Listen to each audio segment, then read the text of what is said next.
제가 들려드릴 이야기의 제목은 그 귀신을 부르는 의식이란 뜻의 강령술입니다. 주인공은 방송국 PD고요. 그리고 이 사람이 이제 진행하는 방송의 생방송을 앞두고 그 방송에 출연하게 될 그 몽골 출신 노파 무당에게 방송에 관련한 어떤 얘기를 하면서 그 이야기가 시작되게 됩니다.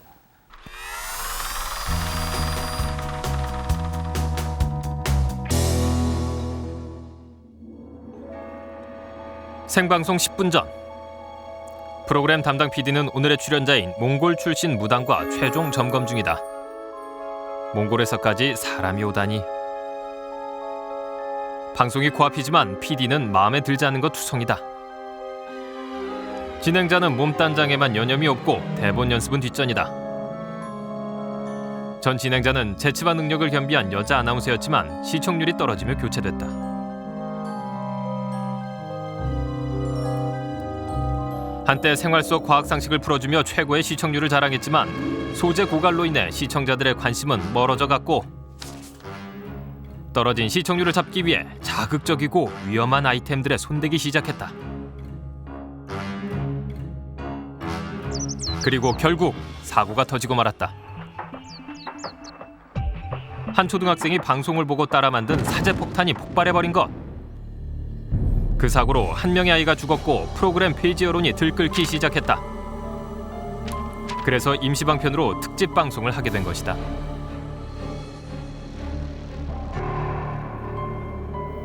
기존의 방송 대신에 그 세계의 기인들이라는 특집으로 그 세계 각국에서 그 기이한 능력을 가진 능력자들을 데리고 와서 생방송으로 무대에서 그 사람들의 능력을 보여주는 그런 특집을 기획해가지고. 게다가 생방송입니까? 예, 그렇습니다. 그래가지고 그 기획의 일환으로 이제 몽골 어느 오지에서 그 강령술을 하는, 귀신을 불러오는 강령술을 한다는 노파를 데리고 온 겁니다. 죽은 영혼을 부를 수 있다니 애초부터 귀신 따위를 믿지 않는 PD. 강령술도 사기극에 불과할 것이다. 그런 PD를 꿰뚫어보듯 몽골로인은 통역을 통해 질문했다. 당신이 영혼을 믿지 않는 것 같다는데요. 뭐 그런 편인데요. 그럼 왜 강령술을 부탁하냐고 묻는데요. 시청률 때문이라고 솔직하게 말할 수 없었던 PD. 사후 영혼이 존재하는지 궁금했다고 대충 둘러댔다. 곧 확인할 수 있을 거랍니다. 사실 노인이 진짜든 가짜든 상관없다. 그저 신기한 구경거리만 제공하면 될 뿐 실패한다면 노인이야 조롱거리가 되겠지만 프로그램은 더 이상 나빠질 것도 없었다. 자, 스탠바이 큐! 안녕하세요. 세계의 기인입니다. 순조롭게 시작된 생방송. 드디어 노인이 등장할 차례. 노인은 몽골의 고대 언어가 적힌 작은 책자를 들고 나왔다. 허밍을 하는 듯 기이한 목소리로 강령 주문을 외우기 시작하는 노인. 10여 분이 지나자 믿을 수 없는 광경이 펼쳐졌다. 노인의 곁에 연기처럼 뿌연 형체가 보이기 시작하더니 점점 어린아이의 모습을 띄어가는 게 아닌가. 그런데 어딘가 모르게 낯익은 얼굴. 그랬다. 폭발사고로 숨진 바로 그 아이였다. 아이는 곧장 PD에게 달려들어 목을 졸랐다. 섬뜩한 이 모습은 전국의 안방으로 고스란히 전달됐다. 마치 자신의 죽음이 PD 때문이란 듯 강력한 힘으로 목을 조르는 소년. 영혼을 부른 노인의 강령술은 진짜였다.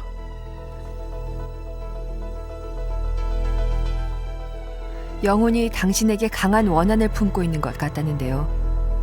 잠깐만요. 그것보다 이 강령술 당신만 할 수 있는 건가요? 주문만 한다면 누구나 귀신을 부를 수 있다는군요. 그제서야 PD는 귀신을 봤던 것보다 더한 공포가 밀려오는 겁니다. 조금 전에 생방송으로 전국에 그 주문을 내보내버렸는데 그렇다면은 자기 생각으로는 전국 각지에서 강령술을 한 것과 똑같은 현상이 일어날 것이다라는 생각을 하게 되는 거죠. 그리고 그 상황에서 이제 어찌어찌 결국 방송은 마무리가 됩니다. 이미 방송된 것을 되돌릴 수는 없는 노릇. 그저 자신의 생각이 빗나가길 바랄 뿐이다. 무거운 마음으로 집으로 돌아가는 PD. 방송을 본 아내가 걱정스러운 마음에 전화를 해봤다. 그때였다. 갑자기 뒷좌석에 나타난 한 여인. 여자는 PD와의 내연 관계가 알려지자 자살한 전 진행자였다. 근데 이 죽은 아나운서가 뒷좌석에 앉아 있는 걸 보고 그제서야 이 PD가 자기 생각이 맞았다는 걸 알게 되죠.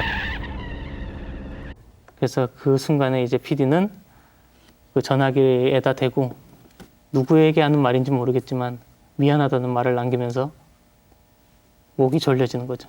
그러면서 이야기는 끝이 나게 되는 겁니다. 무섭다. 이 PD라는 사람이 네. 얘기를 보면 알겠지만 굉장히 자기 욕심이나 본능에 충실한 사람입니다. 그러니까 시청률에 연연해서 각종 수단을 동원하고 또 어떤 이런 욕정에 끌려서 불륜을 저지르고 그러고 나서 자기가 위기에 처하니까 내버리고 그래서 그런 욕심이 종국에는 자신에게 어떤 파멸을 올 수 있다는 그런 얘기를 하고 싶기도 했었습니다. 감독님 어떻게 들으셨어요? 일단 되게 개인적으로 제가 좋아하는 코드들이 많은 얘기라서 이 귀신을 어떻게 부르는지는 아예 관심도 없는 PD가 알고 보니 주문을 외기만 하면 귀신을 불러요 라는 사실을 뒤늦게 알았는데 이미 전국으로 방송이 다 돼 있대더라.